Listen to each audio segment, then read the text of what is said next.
Welcome to our channel TPN Telugu ప్రభ.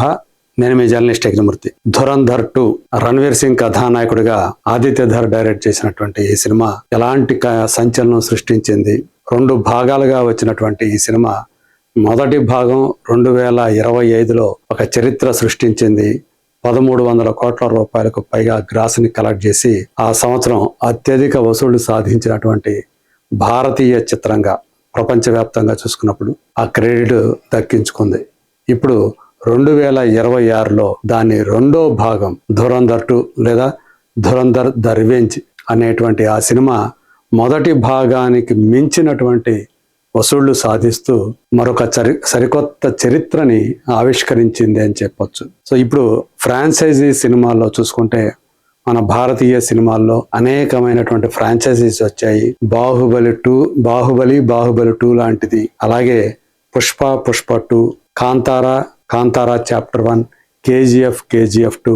ఇవి కాకుండా అనేకమైనటువంటి అంటే ఇతర భాషల్లో ప్రధానంగా హిందీలో అనేకమైనటువంటి కామెడీ ఫ్రాంచైజీస్ వచ్చాయి. గోల్మాల్ లాంటివి, అలాగే హేరా ఫేరీ లాంటివి, సింగం లాంటి యాక్షన్ సినిమాలు, పైగా స్పై యూనివర్స్లు వచ్చాయి. అందులోనూ టైగర్ సినిమాలు 3 రావటం మనందరికీ తెలుసు, సల్మాన్ ఖాన్వి. సో ఇట్లా అనేక ఫ్రాంచైజీలు హిందీలో వచ్చాయి. మరి వీటన్నిటికి మించినటువంటి అవి ఏదైతే అన్ని కలిపి కలెక్షన్స్ సాధించాయో ఫ్రాంచైజీ పరంగా, వాటన్నిటికంటే ఈరోజు ఈ 2 సినిమాల ఫ్రాంచైజీ ధురంధర్ టాప్ లో నిలవటం నిజంగా ఆ సినిమా సాధిస్తున్నటువంటి ఆ ఘనతలు ఏదైతే ఉందో అది ఒక పెద్ద విశేషంగా చెప్పుకోవాలి. 2 సినిమాలు కలిపి 3000 కోట్ల రూపాయల గ్రాస్ కలెక్షన్స్ ని ప్రపంచవ్యాప్తంగా సాధించి ఆ ఘనత సాధించినటువంటి మొట్టమొదటి ఫ్రాంచైజీగా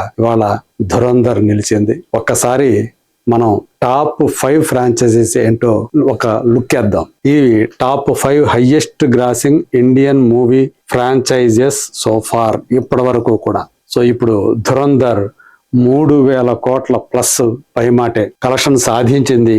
ఇంకా part 2 is still running in theatres. So ఇంకా సాధిస్తూ ఉంది. అంటే ఈ 3000 కోట్ల మార్కు అనేది సాధించింది ధురంధర్ ఫ్రాంచైజీ మాత్రమే. ఇది వరకు బాహుబలి 2 ఉండేది హైయెస్ట్. బాహుబలి 1, బాహుబలి 2 2 కలిపితే ప్రపంచవ్యాప్తంగా 2438 కోట్ల రూపాయల కలెక్షన్ సాధించాయి. ఇక పుష్ప వస్తే పుష్ప 1, పుష్ప 2 2 కలిపి 2221 కోట్ల రూపాయలతోటి థర్డ్ పొజిషన్ ఆక్యుపై చేస్తూ ఉన్నాయి. కేజీఎఫ్ ఫ్రాంచైజీ, సో 2 పార్ట్లుగా వచ్చినటువంటి ఆ సినిమా, అంటే కేజీఎఫ్ కి సీక్వెల్ గా కేజీఎఫ్ 2 వచ్చింది.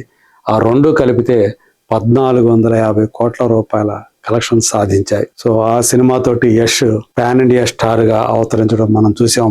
పుష్పతో అయితే ఒక సూపర్ స్టార్ అయిపోయాడు అల్లు అర్జున్. ఇక కాంతారా, సో రిషబ్ శెట్టి అనే అతను యష్ మాదిరిగానే కేజీఎఫ్ కు ముందు యష్ ఎవరో కన్నడ సినిమా బయట ఎక్కువ మందికి తెలియదు. కేజీఎఫ్ తోటి తను వేరే లెవెల్కి వెళ్ళిపోయాడు, పాన్ ఇండియా లెవెల్లో. సేమ్ సిచ్యువేషన్ కాంతారా తోటి రిషబ్ శెట్టి. అది వరకు అతను ఒక డైరెక్టర్, ఒక నటుడు అంతే. కానీ కాంతారా అనేటువంటి సినిమా అతన్ని పాన్ ఇండియా స్టార్ చేసింది. ఇక దానికి సీక్వెల్గా వచ్చినటువంటి కాంతారా చాప్టర్ 1 మరింత ఘన విజయాన్ని అందుకుంది. మరి ఆ 2 కలిపి 1250 కోట్ల రూపాయలకు పైగానే గ్రాస్ను కలెక్ట్ చేసి 5th పొజిషన్లో అది నిల్చుంది. సో ఇలా మొత్తంగా అంటే ఒక ఫ్రాంచైజీ పరంగా చూసుకున్నప్పుడు ఇప్పటి వరకు ఆ 3000 కోట్ల మార్కు అనేది ఏ ఫ్రాంచైజీ కూడా సాధించలేదు. కొంతమంది వైఆర్ఎఫ్ స్పై యూనివర్స్ అని చెప్పి ఆ నిర్మాణ సంస్థ తీసినటువంటి అన్ని స్పై సినిమాలను కలిపి ఒక ఘాటన కడుతున్నారు. అది తప్పు. ఇప్పుడు టైగర్ ఉందంటే అది సల్మాన్ ఖాన్ సినిమా, దాని వరకే చూడాలి. అలాగే వార్ ఉందంటే వార్ 1, వార్ 2 దాని వరకే చూడాలి. కానీ మొత్తం కలిపేసి వార్ని, పఠాన్ని, అలాగే టైగర్ని అన్నీ కలిపేసేసి ఒక స్పై యూనివర్స్ అని చెప్పడం సరైనటువంటిది కాదు అని చెప్పేసి విశ్లేషకులు చెప్తున్నారు. అవన్నీ కలిపిస్తే 3000 పైగానే ఉంటాయి, కానీ అలా కలపడం కరెక్ట్ కాదు. సో ఇప్పుడు ఇది చూసుకున్నప్పుడు ధురంధర్ అనేది చూసుకున్నప్పుడు ఖచ్చితంగా కేవలం 2 సినిమాలతోటి రణవీర్ సింగ్ హీరోగా చేశాడు, ఆదిత్య ధర్ రూపొందించాడు.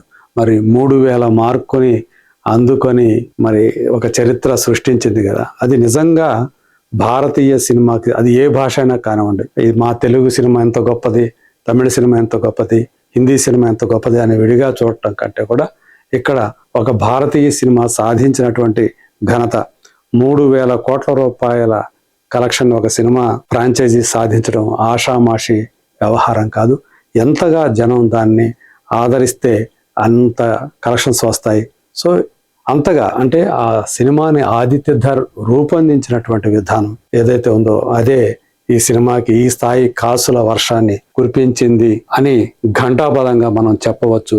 మరి దీనికి పార్ట్ 3 కూడా ఉంది అని చెప్పేసి ఇదివరకే చెప్పారు. కాకపోతే కొంత టైం తీసుకొని ఆ సినిమా తీయాలనుకుంటున్నట్టు ఆదిత్య ధర్ తెలియజేశాడు.